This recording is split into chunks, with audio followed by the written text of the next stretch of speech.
Good morning students, this is Rajpal in front of you. और आज हम प्लस टू केमिस्ट्री के अंदर हैं गाइज। आज हमारा इस चैप्टर का लास्ट टॉपिक है ये mathematical relations of osmotic pressure. इससे पहले अगर मैं आपको याद दिलाऊं तो हम लोगों ने ऑस्मोटिक प्रेशर किया था। ऑस्मोटिक प्रेशर में बात बोली जा रही थी, it is generally the pressure exerted due to osmosis. Osmosis के कारण था। लास्ट वीडियो के अंदर हमने membrane, types of membrane, solution, their behaviour and a lot of many more, बहुत सारी चीज़ें हमने की है।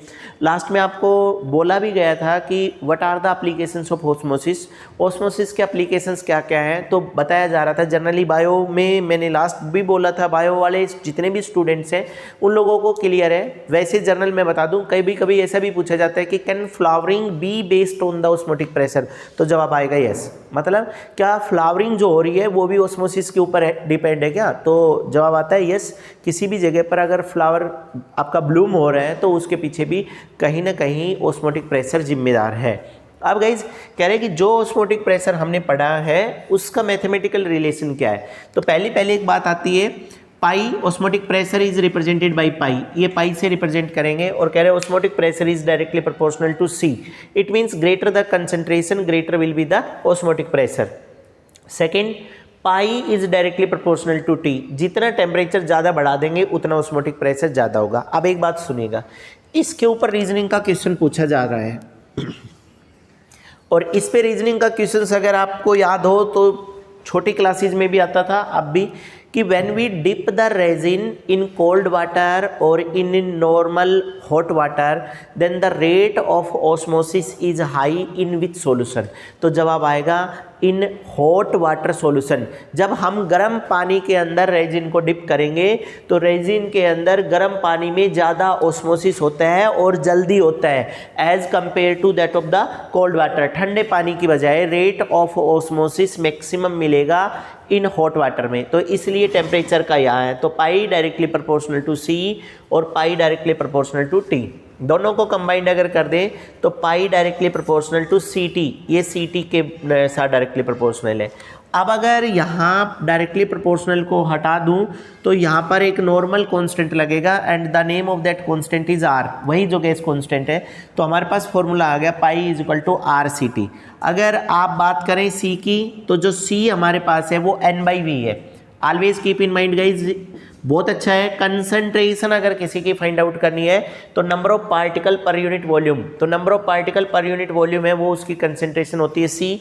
तो हमारे पास pi is equal to R C T, R as it is है, टी भी एज इट इज़ है, सी को कन्वर्ट कर दिया एन बाई वी में। So pi V is equal to N R T. बच्चा नीचे से वी को इधर ले आओ तो pi V is equal to N R T. कभी कभी ये कहते हैं कि क्या ये osmotic pressure equation ideal gas equations को कहीं ना कहीं फॉलो करती है क्या, तो जवाब आएगा यस। क्योंकि देख लीजिएगा, pi is the osmotic pressure, P is the general pressure, V be the volume at both the place, N be the number of particle, R gas constant and T be the absolute temperature. So P V is equal to N R T and pi V is equal to N R T, दोनों की दोनों चीज़ें बराबर है। लेकिन last में हमारी लड़ाई तो हमेशा एम बी पर जाएगी। मोलिकुलर मास कैलकुलेट करना है, बहुत अच्छा है गाइज।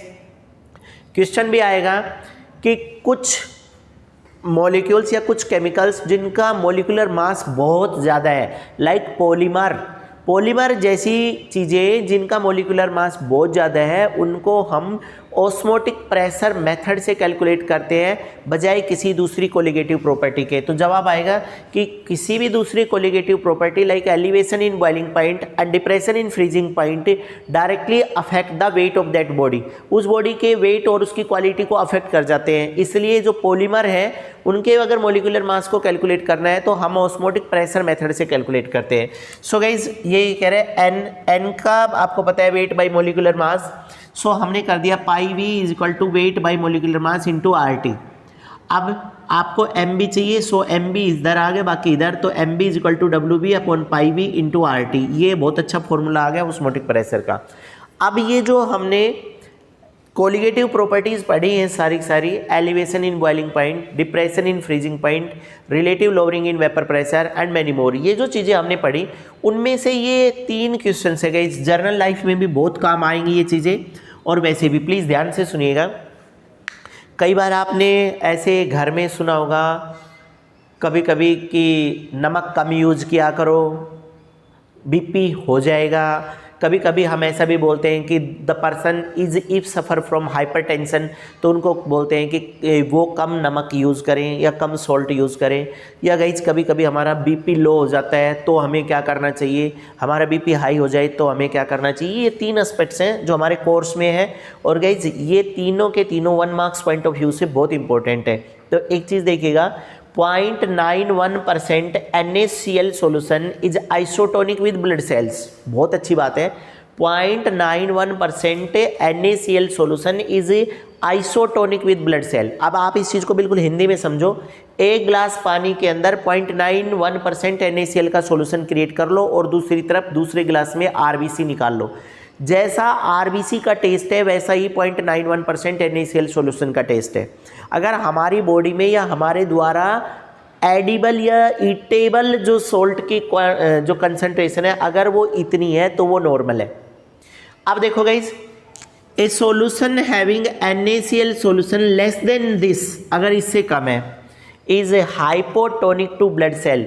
ये हाइपोटोनिक है ब्लड सेल से, RBC will be swell up in that condition. उस कंडीशन में RBC स्वेलअप कर जाएगी। दैट मीन्स अगर हम नमक बहुत कम यूज़ कर रहे हैं, तो अगर हम नमक बहुत कम यूज़ कर रहे हैं तो हमारी एलिमेंट्री कैनाल के अंदर जो भी लिक्विड मटेरियल्स डिजोल्व है उसमें सॉल्ट की कंसंट्रेशन कम हो जाएगी, उसमें सॉल्ट की कंसंट्रेशन कम हो जाएगी और RBC में 0.91% है। इसलिए सारे का सारा प्लाज्मा हमारी एलिमेंट्री कैनाल से और हमारे RBC में जाने की कोशिश करेगा। ऐसी कंडीशन में RBC नॉर्मल साइज से ज़्यादा स्वेलअप हो जाएगी। अगर नॉर्मल ब्लड वेसल्स की अगर मैं आपको फ़ोटो दिखाऊं तो RBC अगर इसमें इस तरह से फ्लोट करती है, तो इस तरह से अगर RBC फ्लोट कर रही है, अगर ये वाली कंडीशन हुई तो RBC आपकी ऐसे स्वेलअप कर जाएगी। और गाइज अगर RBC स्वेलअप कर गई तो rate of flow of blood inside the blood vessels low हो जाएगा, क्योंकि देखो स्वेलअप कर गई, आगे आगे ब्लड नहीं निकल पाएगा। और अगर आगे ब्लड नहीं निकल पाया तो रेट ऑफ फ्लो कम हो जाएगा। रेट ऑफ फ्लो कम हो गया, then that situation is called as low blood pressure, that means low BP। अब क्या करेंगे आप ऐसे पेशेंट को, आप एक्सेस अमाउंट में शिकंजी या नमक ज़्यादा घोल करके डिजोल्व करके उसको पिला दो। जैसे ही उसकी बॉडी के अंदर डिजोल्व सॉल्ट ज़्यादा जाएंगे तो हाइपोटोनिक आइसोटोनिक होने की कोशिश की जाएगी और जो ब्लड प्लाज्मा या ब्लड सेल्स हैं उसके अंदर से लिक्विड बाहर आएगा, followed by the process of exosmosis. Exosmosis हो जाएगी और थोड़ा सा प्लाज्मा बाहर आ जाएगा। प्लाज्मा बाहर आते ही RBC श्रिंक कर जाएगी और अपने नॉर्मल साइज में आ जाएगी। ब्लड का फ्लो कंटिन्यू हो जाएगा और अगर ब्लड का फ्लो कंटिन्यू है तो तुरंत पेशेंट नॉर्मल हो जाएगा आपका। That is there. तीसरी condition, if the concentration of NaCl solution is more than 0.91% solution in body. Body के अंदर अगर इससे ज़्यादा है तो क्या आएगा, हाइपरटोनिक कंडीशन है। बच्चा हाइपरटोनिक कंडीशंस में RBC ultimately start to shrink there, shrink कर जाएगी। जो नॉर्मल साइज है उससे भी छोटा साइज हो जाएगा RBC का और रेट ऑफ फ्लो मैक्सिमम हो जाएगा। और रेट ऑफ फ्लो मैक्सिमम हुआ तो हम कंडीशन बोलेंगे कि हाई ब्लड प्रेशर, क्योंकि साइज छोटा हो गया और ब्लड तेजी से फ्लो करेगा तो पेशेंट की बॉडी के अंदर हाई ब्लड प्रेशर हो जाएगा। अब हाई ब्लड प्रेशर या हाई BP पेशेंट को अगर आपको क्योर करना है तो क्या करेंगे, किसी तरह से उसकी बॉडी के अंदर से सॉल्ट कंसंट्रेशन कम कर दो। अब सॉल्ट कंसंट्रेशन कम कैसे करेंगे, सॉल्ट कंसंट्रेशन कम करने के 2 तरीके हैं। या तो रूटीन में उसकी बॉडी में NaCl के सॉल्ट कम भेजो, मतलब डेली रूटीन में उसकी डाइट में जो वो जितना भी नमक यूज़ कर रहा है वो NaCl का लेवल कम करवा दो। या अगर इंस्टेंट अगर आपको चाहिए तो आपको उसको कोई भी ऐसा इंग्रेडिएंट देना, लाइक जैसे पनीर है, आप उस पेशेंट को पनीर खिलाइएगा और उसकी मेटाबॉलिक एक्टिविटी कम करवा दो। दैट मीन्स उस बंदे को कहो आराम करे और उसको पनीर खिला दीजिएगा। जैसे ही पनीर एलिमेंट्री कैनाल में जाएगा, सॉल्ट को अपने आउटर सरफेस के ऊपर एब्जॉर्ब कर देगा और बॉडी के अंदर से NaCl के कंटेंट्स कम हो जाएंगे।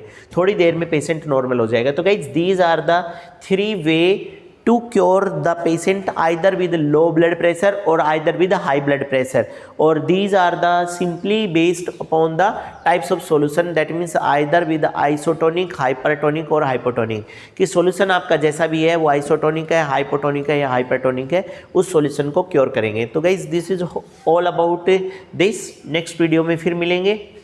Thank you.